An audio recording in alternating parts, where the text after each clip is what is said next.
곧 모르드게가 자기의 사촌 오라비이고 아버지처럼 자기를 길러줬다라는 그 사연을 다 이야기를 했죠. 그렇게 했을 때 왕은 모르드게를 더욱 깊이 신뢰를 하고 신임을 하면서 하만에서 빼앗았던 그 왕의 반지를 모르드게에 주면서 모르드게를 아주 중요한 직책을 맡기게 되었습니다. 왕후 에스더는 하만에서 압수한 집을 모르드게에게 또 관리하도록 했습니다. 1차적으로 유다 민족을 진멸하란 원수인 하만은 처결을 했는데 왕이 내린 조서, 곧 모든 사람 누구든지 유다인을 죽이려고 하는 사람은 죽여도 좋고 그 재산을 몰수해도 좋다라고 하는 이 조서는 여전히 유효하게 남아 있습니다. 그래서 왕비는 다시 한번 목숨을 걸고 왕 앞에 나갑니다. 왕은 왕비가 오는 걸 보고 금규를 내밀어서 또 법을 어긴 이 왕비에 대해서 살려주고 또 원하는 것이 뭐냐 다시 말해보라 그렇게 얘기를 하죠. 그랬을 때 왕비는 왕에게 호소를 할 수 있게 되었습니다.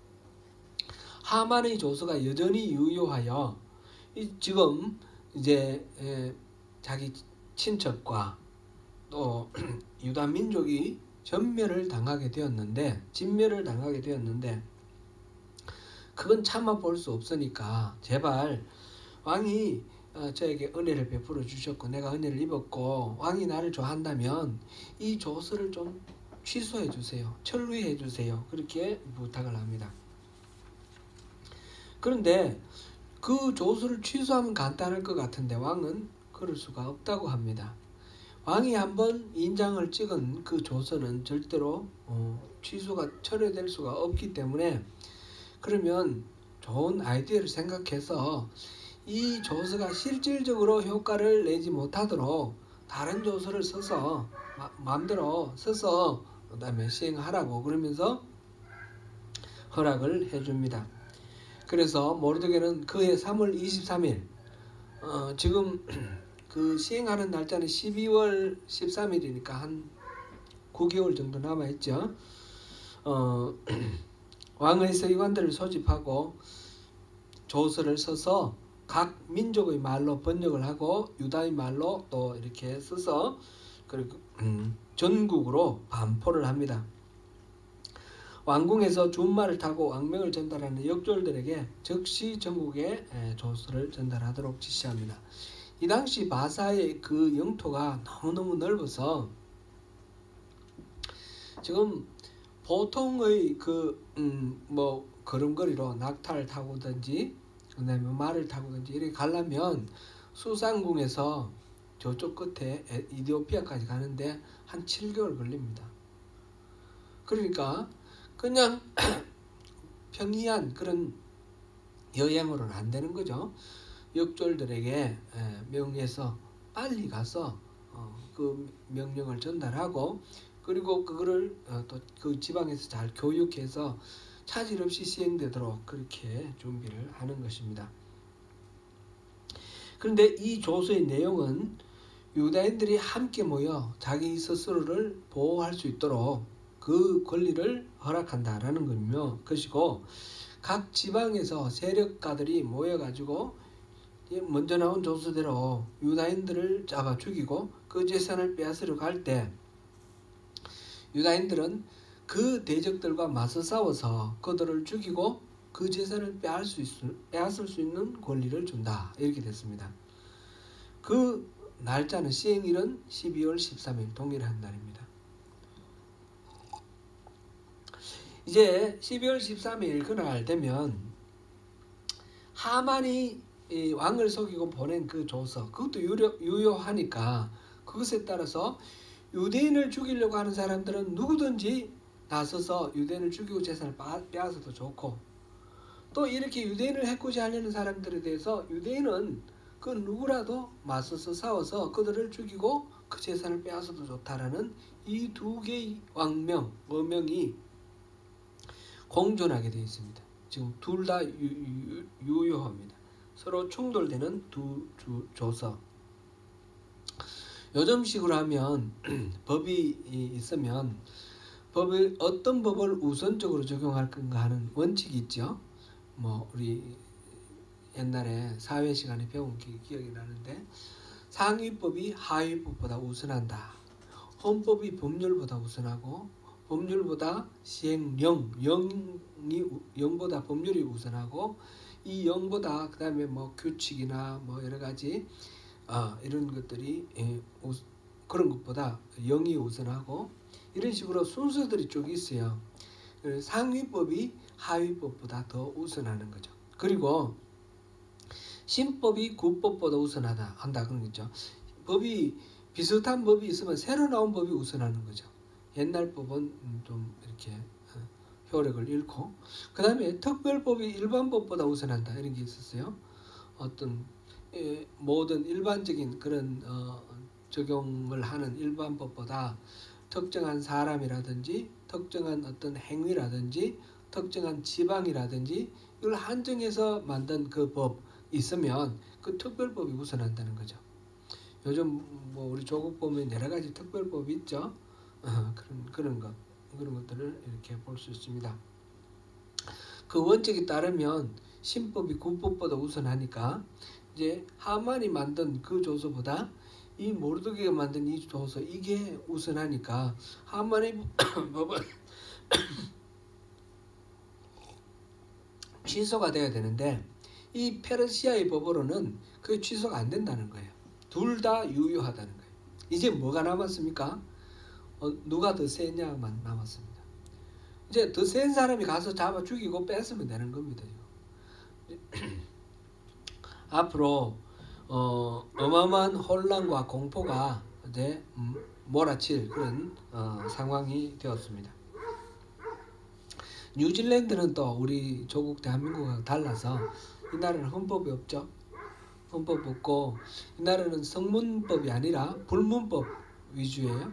법들이 있긴 있는데 판례가 우선되고 이런 식으로 되어 있어서 이 뉴질랜드는 좀 어렵습니다. 제가 잘 이해를 못하겠습니다. 이제 왕의 두 번째 조서가 나온 후 이제 모르드게는 뭐 여러 가지 묘사가 나와 있습니다. 조복을 잘 차려입고 왕을 알현을 하고 다시 나오는데 말하자면 이제 하만이 누렸던 그 권세 모든 대신들 중에 최고의 그 신임을 받던 하만 그 권세를 고스란히 모르드게가 다 받았습니다. 그래서 사람들은 모르드게를 이렇게 숭앙을 하고 특별히 유대인들은 매우 기뻐하고 즐거워합니다. 왕의 어명이 전달된 각 지방 각 읍에서 이 어명을 보고 자기들이 이제 죽게 되었었는데 새로운 어명이 나왔으니까 기뻐하고 또 잔치를 베풀고 명절을 삼았습니다. 두 번째 왕명이 전달됐을 때 한 가지 여기에 오늘 성경 말씀에 보니까 특별한 표현이 나와 있습니다.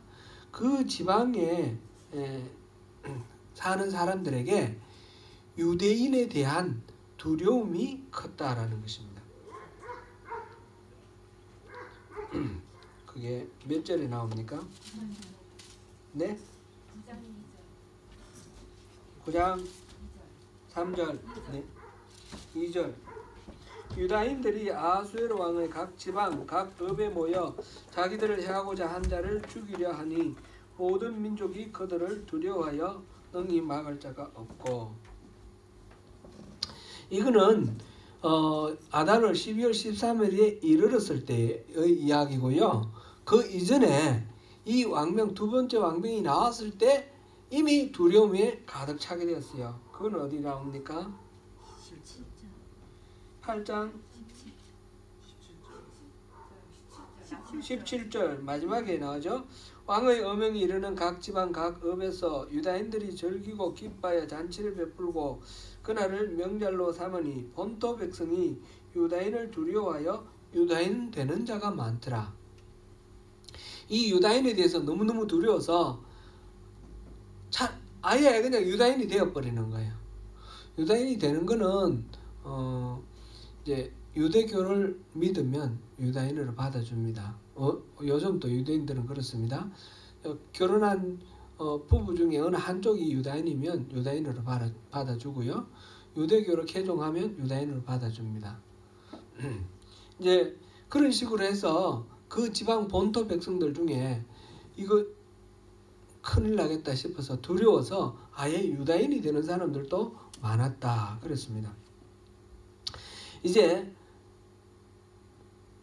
아달월 13일, 12월 13일이 되면 유다인의 대적으로 간주되어서 혹시 자기들이 또 그 죽임을 당할까봐 두려워했습니다. 누구든지 유다인을 해치려는 사람은 다 죽여도 좋다라는 허락을 유다인이 받았기 때문에 그 유다인을 무서워하는 것입니다. 그러나 그것보다도 더 그들이 두려워한 이유가 있습니다. 그거는 만약 자기들이 힘이 더 각 지방의 유다인들 흩어져 있으니까 인구가 별로 많지도 않을 거예요. 그들이 압도하는 세력을 가지고 힘을 가지고 유다인을 다 죽여버리고 뺏으면 될 거 아니에요. 얼마든지 그럴 수도 있을 것 같은 겁니다. 그런데 그게 합법이죠. 불법이 아닙니다. 분명히 왕의 어명에 그것도 합법입니다. 그런데 왜 두려워했을까요? 유다인들이 너무 힘이 강해서 그랬었던 것은 분명히 아닙니다. 숫자가 많아서 두려워했던 것도 아닙니다.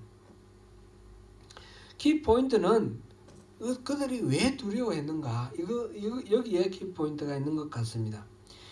유다인들을 바라보면서 지금 조서가 2개나 나오는 이런 상황까지 이르는 그 과정을 바라보면서 이 에스더 성경에 하나님 이름 한 번도 안 나왔지만 여호와 이름 한 번도 안 나왔지만 이 페르시아 사는 사람들 모두 다가 이 모든 일들 배후에 하나님이 계시다. 하나님이 일하신다는 걸 다 알았습니다. 그래서 두려워하는 것입니다. 모르드게가 두렵기도 하고 막 세력을 얻으니까 정치 권력이 강해지고 그러니까 막 대신들이 막 모르드게 편이 되고 이런 현상이 일어나는데 그건 나중 일이고 그 이전에 어떤 모르드게의 어떤 정치력이라든지 에스더의 어떤 지위에 따른 힘이라든지 이거하고 상관없이 돌아가는 과정 보니까 하나님이 일하신다는 거예요. 하나님이 움직이고 계시는데 여기에 맞설 수가 없다는 것을 모두들 다 깨달으면서 두려워하는 것입니다. 그 조서를 보면서 하만이 모르드게를 죽이려 하는 걸 다 알았습니다. 이제 유다인들은 다 이제 끝장났구나 모두들 다 생각하고 있었습니다.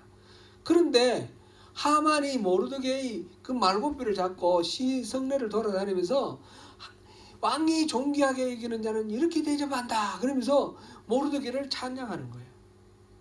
금방 죽이려고 지금 사형들까지 만들어 놓고 그러고 있으니까 이 사람들이 이 하만이 얼마나 우스운 꼴이 됐습니까? 그렇죠? 그리고 하만이 죽이려고 모르드게를 죽이려고 만들었던 사형들에 자기가 달려 죽는 것을 다 봤습니다. 그 소문 다 들었습니다. 그러니까 이게 그냥 이 모르드게가 잘나서 이루어지는 일이 아니고 누가 뭐 훌륭해서 정치력이 뛰어나서 이루어지는 일이 아니라는 걸 다 본 겁니다. 사람의 어떤 생각과 능력을 뛰어넘는 그런 눈에 보이지 않는 숨어 계신 하나님이 지금 일하고 계신다는 것을 모두들 다 알게 되었습니다. 그러니까 두려워하는 것입니다. 만약 유다인을 맞서 싸운다면 바로 하나님을 맞서 싸우는 결과가 되기 때문에 유다인을 맞서 싸우기가 두려운 것입니다. 유다인들은 그 몇 명 안 되니까 자기들 힘 모아가지고 죽여버리면 될 것 같습니다. 그런데 그 뒤에 하나님이 계시다고 생각하니까 어쩔 줄을 모르는 것이죠. 이걸 어떻게 해야 될까? 두려워하는 것입니다.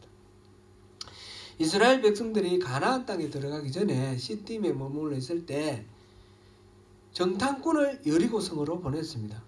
여리고성에 들어가서 라합이라는 기생한테 도움을 요청해서 숨었는데 그때 라합이 이들을 보호해주는 이유가 있습니다. 라합이 말을 합니다. 지금 여리고성 사람들이 너희들 이야기를 다 들었다라는 거예요. 그래서 그 이야기를 듣고 지금 간담이 다 녹았고 정신을 잃을 지경이다 그래요. 왜냐하면 이스라엘 사람들과 함께 하시는 하나님을 알게 되었기 때문에. 홍해를 건너올 때 그 바다를 마르게 했고, 지금 요단강 동쪽에 아모리 사람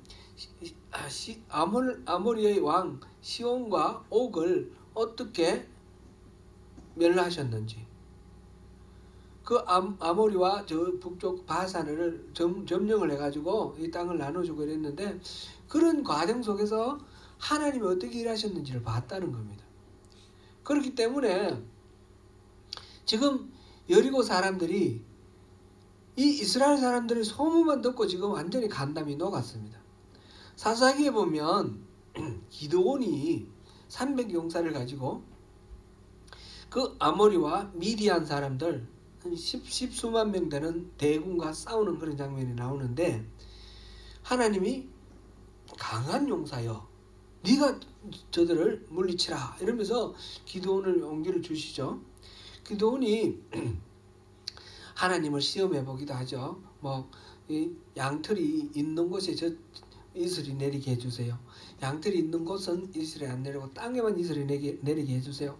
이런 식으로 하나님이 정말 함께 하시는지 시험을 하면서, 하나님 함께 하시는데 왜 우리는 이렇게 아모리 사람들이 핍박을 받고 미디안 사람들 이렇게 모든 거 다 뺏기고 이렇게 억압당하고 살아가느냐고, 하나님 계신 거 맞냐고 그러면서 막 이렇게 하는데, 하나님이 여러 가지로 증거를 보여주셔요. 그러다가 하나님이 그러면 네가 저 미디안 진중에 한번 들어가 보라. 그래서 밤에 몰래 진중에 들어갔더니 그 병사들이 막 얘기를 하는데, 두run두른 얘기를 하는데, 보리떡 한 덩이가 유대인들 진영에서 우리 진영으로 와가지고 우리 막사에 굴러 들어왔는데,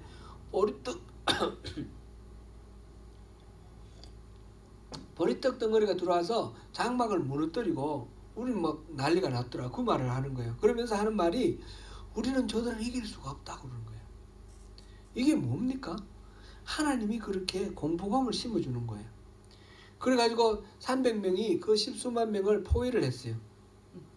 포위를 해가지고 밤에 그 항아리 안에 횃불을 켜고 있다가 일시에 횃불을 깨뜨리면서 나팔을 불고 함성을 막 지릅니다. 300명이 십수만 명 포위해가지고 그 싸움이 됩니까? 안 되는데, 그 포위당한 사람들이 미리 공포에 젖어 있었어요. 두려움에 빠져 있었어요. 그러니까 자기들이 포위됐다 싶으니까 놀라가지고 정신이 없어서 자기들끼리 치고받고 다 죽이는 거예요. 그래서 300명이 그 모든 많은 적들을 이기는 겁니다. 그 다음에 도망가는 사람을 추적하는데, 도망가서 죽인 사람이 2만 명, 3만 명 그래요. 300명이 추적해서 2만 명, 3만 명을 죽인다는 얘기예요. 그만큼 마음속에 공포가 들어오면 아무것도 할 수가 없는 거예요. 지금 이스라엘 사람들, 유다 사람들을 죽여도 좋다는 조서도 있지만, 각 지역에 살고 있는 모든 민족 사람들이 그 공포에 떨고 있습니다. 저들은 하나님과 함께 하신다. 하나님이 저들과 함께 하신다는 걸 알기 때문에.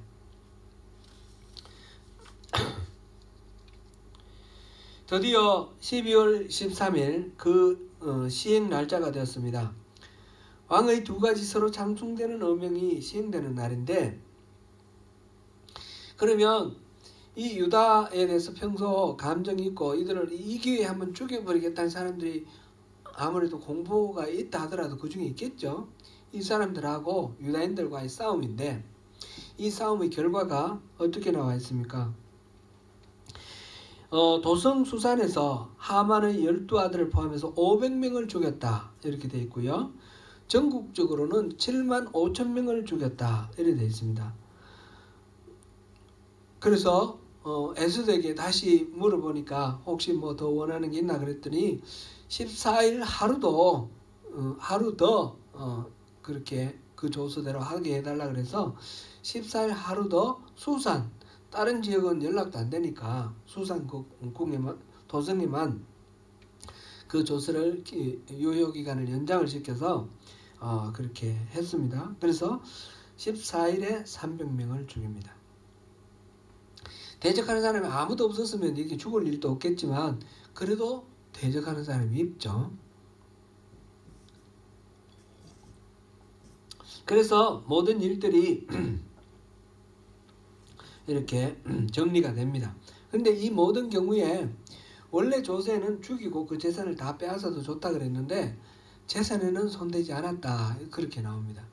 그거는 이 유대인들이 그 대적들과 싸움에 있어서 자신들의 욕망을 채우기 위해서 싸운 게 아니라는 것을 드러내고 있습니다. 욕심 때문에가 아니라 왕의 하나님의 백성 유대인들에 대해서 대적하는 사람들에 대해서 하나님이 그들을 처벌해 주셨다는 것을 우리가 볼 수 있습니다. 전국적으로 그래서 13일 다음 날인 14일 날 쉬고 잔치를 베풀었고 수산성에서는 15일 날 잔치를 베풀어 즐겼습니다. 이야기는 이렇게 간단합니다. 단순합니다. 이 이야기를 통해서 우리가 또 뭘 하나님께서 우리에게 주시고자 하시는 메시지를 또 생각하면서 뭘 우리가 넣게 할까 또 같이 한번 생각해 보면 좋겠습니다. 이들에게 유대인들 모르드게나 에스더나 이들에게 그들 자신의 능력이나 그들 자신의 어떤 의지나 이거하고 상관없이 그것을 초월하는 하나님의 은혜와 능력이 나타났다는 겁니다. 그들과 동행하는 숨어 계신 하나님, 한 번도 이름은 나와 있지 않지만 그 진행되어가는 모든 과정 통해서 이거는 그냥 일어나는 일이 아니다. 하나님이 함께 하신다는 것을 모든 민족, 모든 사람들이 다 알 수 있도록 그렇게 일어났다는 것입니다. 우리가 살아가는 삶 속에서도 하나님의 그 살아계심이 이렇게 드러나는 그런 삶이 되면 좋겠습니다. 애굽에서 종으로 팔려가 살던 요셉을 보면 하나님이 그와 동행함으로 다른 사람들이 다 알았습니다. 이 사람과 하나님이 함께 한다는 걸 알았습니다. 그래서 보디발의 그 집에 노예로 들어왔는데 노예가 그런 왕의 시위대장이면 노예가 여러 명 되겠죠. 수십 명 되겠죠. 그 중에 특출하게 드러나 보이는 거예요. 그래서 17살에 팔려갔으니까 기껏해야 한 2, 3년 후에 됐다 치면 20살 초반이에요. 그런데 가정 총무가 되었어요. 가정 총무가 되어서 그 집안에 있는 모든 종들을 다스리는 그런 지위에 올라갔습니다. 이게 어떻게 가능하겠습니까? 이 요셉이 막 특별히 똑똑했다거나 아주 특별히 경영 수완 능력이 뛰어났다 이런 차원의 이야기가 아닙니다. 그런 인간적인 능력을 뛰어넘는 그런 것입니다. 그 사람에게 요셉에게 뭐든지 맡기면 요셉은 하여튼 자기 돌아보지 않고 또 뭔가 어떤 신적 어떤 힘에 의해서 그가 보호받고 인도받고 해서 성과를 내더라는 것이죠. 그래서 이 창세기에서는 요셉을 말할 때 하나님이 그와 함께 하심으로 그가 형통했다 그랬어요. 모든 일이 형통했다. 형통한다는 말은 우리가 또 오해하면 안 됩니다. 뭐든지 자기 원하는 대로 다 되더라. 그런 건 또 아니에요. 그러면 왜 노예 상태로 있습니까? 그죠? 해방돼야지. 자기가 하는 원하는 대로 되려면. 왜 또 억울하게 누명을 쓰고 감옥에 갇힙니까? 왜 죄수가 되죠? 이건 보면 우리가 생각하는 형통하고 반대길로 가요. 그런데 형통한다고 그랬어요. 감옥에서도 형통했다고 그랬습니다. 그러니까 이거는 우리의 세속적인 욕망이 채워지는 것을 기준으로 하는 것이 아니고 이 보이지 않는 신적 존재에 의해서 모든 일들이 순탄하게 이루어져 가는 그런 것을 모든 사람들이 보고 알았다는 것이죠. 제가 소명교회에서 여러분과 함께 신앙생활을 하면서 어떻게 하는 것이 목사로서 성도들에게 바르게 바른 역할을 하고 의미 있는 그런 이바지를 할 수 있을까 생각을 할 때 이게 최고라고 생각됩니다. 하나님의 손에 붙들려서 살아가는 삶 속에서 하나님이 살아계심이 증거되는 그런 삶이면 좋겠다는 것입니다. 다른 것 아니고, 예를 들어서 이 교회가 세속적인 관점에서 부흥하고 사람들이 막 들썩들썩하고 또 제가 유명하게 되고 사람들이 막 존경한다고 그러고 그런 것이 아니라는 것이죠. 어떤 상황에서든지 하나님 뜻을 잘 분별하고 하나님 뜻대로 살아가려고 하는 그런 마음, 그런 삶의 자세, 그것이 있으면 좋습니다. 그것으로 저는 충분하다 생각합니다. 예수 잘 믿으면 모두 번영하고 세속적인 복을 받는다라고 하는 것, 그것이 법칙이라 그러면 우리가 성경에서 보는 사도들은 다 신앙생활 잘못한 사람들이죠. 다 고난받고 죽었습니다. 초대교회에서 제자들이 예수님이 부활승천하신 후에 성령 세례를 받았는데 사도행전 12장에 보면 요한의 형제 야고보, 12사도 중에 야고보, 이 야고보가 헤롯 왕에게 잡혀서 죽임을 당했습니다. 그 야고보가 죽는 것을 보고 유대인들이 좋아하는 걸 보고 헤롯 왕은 또 많은 사도들을 잡았습니다. 그 중에 베드로가 잡혀서 감옥에 갇혔습니다. 근데 이번에는 하나님의 사자가 와서 그 군사들 가운데 옥중에서 잠들어 있는 베드로 옆구리를 차서 깨워서 탈옥을 시킵니다.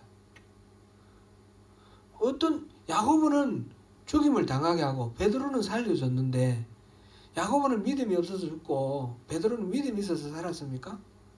그거하고는 전혀 상관이 없는 겁니다. 하나님이 죽어도 괜찮으면 죽게 하시고 아직도 좀 더 살아있어야 되면 살리시는 것이죠. 그건 우리가 알 수가 없는 그런 영역이고요. 하나님 뜻에 달려있는 것입니다. 우리가 이 세상의 세속적인 관점에서 잘 풀리고 자기 욕망 충족되고 높은 자리에 올라가고 부를 많이 쌓고 그러면 형통하다 이렇게 생각하는 것은 그거는 잘못된 이해인 거죠. 한국교회에서 제가 또 이렇게 생활할 때에 이렇게 생각해 보면 뭐 교회가 어디 땅을 사가지고 막 땅값이 올라가지고 몫이 좋은 데라서 성도들도 많이 오고 땅값도 오르고 해서 막 교회가 부흥했다고 하나님 은혜 받았다고 축복받았다고 그 목사님 참 훌륭하신 분이라고 막 그러는데 어떠세요? 그런 이야기 들으면 여러분은? 좀 끔찍한 얘기예요. 끔찍한 얘기. 그건 하나님하고 아무 상관없는 얘기예요. 안 그렇습니까? 저는 좌중을 압도하는 그런 달변으로 설교할 줄도 모르고 또 신령한 은사로 사람의 병을 고쳐주거나 또는 뭐 예언을 하거나 그런 목회도 제가 할 수 없습니다. 간혹 가다가 뭐 이렇게 은사가 나타나기도 하지만 그 은사는 어디까지나 성령님의 소유고 저를 통해서 그렇게 빈번하게 나타나는 것도 아닙니다. 제가 속이 뻥 뚫리는 그런 달변이나 그런 유창한 기도나 그런 뭐 이야기나 예언이나 이런 것으로 여러분들의 마음을 이렇게 기분 좋게 하고 또 뭐 이렇게 사람들로부터 인정받게 하고 그럴 마음은 조금도 없습니다. 하나님 그걸 별로 원하지 않는 것 같습니다. 제게 주신 주님의 은사와 능력으로 저는 열심히 말씀을 연구하고 또 묵상하고 또 전달하면서 모자라지만 부족하지만 실수 많고 흠결은 많지만 최선을 다해서 하나님 말씀대로 살아가는 그 모습을 여러분들께 보여드리는 것이 제게 최선이다 그렇게 생각합니다. 세속적인 기준으로 살지 않고 그 율법주의 나 자신의 어떤 능력이나 어떤 신앙의 어떤 뭐 대단함이나 이런 거 자랑하지 않고 또 우리 욕망이 채워지는 기복주의 따르지 않고 인본주의 따르지 않고 정말 우리 신앙의 중심에 하나님만 모시고 나는 하나님 뜻을 분별하고 순종하는 것으로 가장 큰 의미를 잡는 그런 신앙이면 저는 충분하다고 생각합니다. 여러분들도 마찬가지 아니겠습니까? 우리가 이 세상에서 잘 먹고 잘 살고 사람들로부터 존경받고 인정받고 이런 것들에 마음 뺏기면 그거는 바꿀 수 없는, 비교할 수 없는 그 영원한 하나님 나라를 놓쳐버리는 그런 어리석음에 빠질 수도 있습니다. 요즘 새벽 예배 통해서 하나님께서 재물과 하나님을 겸하여 섬길 수 없다, 그걸 말씀을 주시고 하나님 나라 그것을 선택하기 위해서 다른 모든 것들을 다 내려놓으라 말씀하십니다. 그 부자와 거지 나사로의 비유를 통해서 그 부자는 잘못한 거 하나도 없어 보이는데 하나님 주신 그 은사, 그 복이라고 생각한 그 재물이 넉넉해서 망한 겁니다. 안 그렇습니까? 재물이 넉넉했는데 그걸 가지고 하나님의 그 마음을 헤아려서 하나님을 잘 섬기고 거지 나사로 같은 그런 이웃들, 불우한 이웃들을 잘 섬기고 그렇게 해서 이 재물을 주신 하나님의 목적, 하나님 뜻을 잘 순종을 해야 되는데 그건 안 바라보고 자기의 만족을 위해서 다 써버린 거예요. 우리 중심이 어디가 있느냐, 그것이 중요한 것입니다. 이 땅에서 살아봐야 100년입니다. 이 땅에서 누려봐야 100년의 세월입니다. 그것을 가지고 그 100년 동안 우리 잘 먹고 잘 살기 위해서 영원한 생명을 포기하는 것은 이건 말도 안 되는 어리석은 판단 아니겠습니까? 하나님이 우리에게 필요하면 물질도 주시고 부귀 영화도 주실 것입니다. 야고보는 죽임을 당했지만 베드로는 탈옥시켜 주셨습니다. 하나님이 판단하십니다. 하나님이 필요하신 대로 우리에게 주실 것입니다. 다른 것 바라보지 않고 하나님 바라보는 가운데 비록 우리가 하나님이 아니기 때문에 약점 많고 실수 많고 그렇지만 결국 하나님의 말씀에 사로잡혀서 그렇게 살아갈 때 하나님의 마음을 기쁘시게 해드리고 하나님께서 또 우리 삶 속에 하나님이 살아계심을 증명하시는 그런 일들이 나타나게 될 것입니다. 제가 손명교회에 와서 지금 5년이 되었습니다. 제 원칙을 제가 그렇게 정했습니다. 인간적인 방법으로 문제를 해결하고 돌파하지 않겠다. 그래서 온전히 주님이 해결해 주시는 것을 보고만 가겠다. 때로는 생각해보면 한심하기도 하고 너무 바보 같기도 하고 좀 속되게 표현해서 쪽팔릴 때도 많고 그렇습니다. 그럼에도 불구하고 그 기준을 제가 옮기지 않으려고 분투합니다. 사랑하는 성도 여러분, 우리 함께 이렇게 우리 기준을 우리의 만족에 두지 말고 하나님께 만족을 우리 기준을 두면서 그렇게 나아가서 승리하시는, 그래서 우리 삶 속에서 하나님이 증거되고 드러나는 그런 우리 멋진 인생 살아보시지 않으시겠습니까? 기도하겠습니다.